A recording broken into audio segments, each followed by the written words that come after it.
जंगल के बीचों बीच एक 100 साल पुरानी हवेली थी।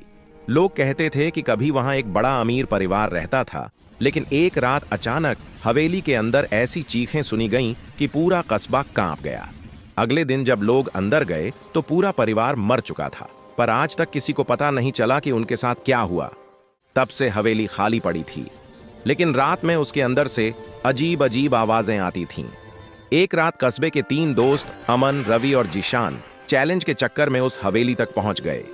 हवेली के बाहर का माहौल इतना डरावना था कि हवा भी जैसे फुसफुसाकर उन्हें वापस लौट जाने को कह रही थी।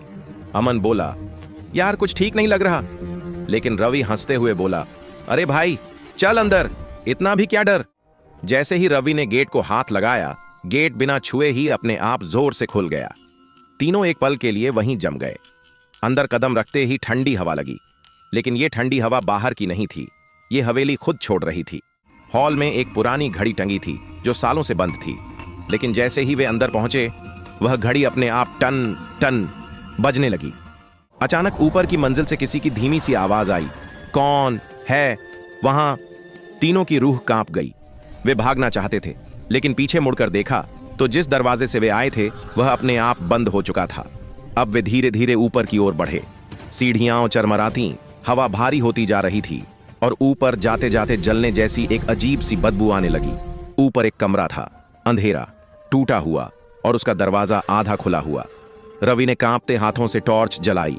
रोशनी कमरे के एक कोने में पड़ी और वहां एक पुराना फोटो फ्रेम रखा था।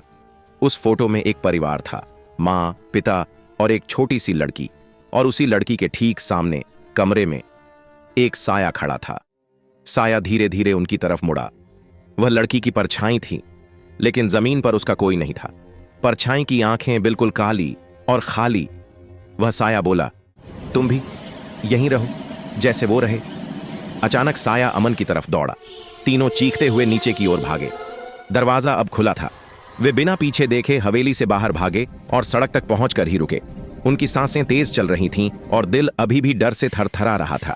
हवेली की ओर देखा, अंदर की घड़ी फिर बज रही थी, टन टन टन, ठीक रात के 3 बजे। और उसके बाद हवेली एकदम शांत। तीनों ने कसम खाई कि वे दोबारा उस जगह का नाम भी नहीं लेंगे। लेकिन आज भी कस्बे वाले कहते हैं, अगर रात के 3 बजे उस हवेली के पास जाओ तो खिड़की में वो छोटी लड़की का साया आपको घूरता हुआ दिख जाएगा।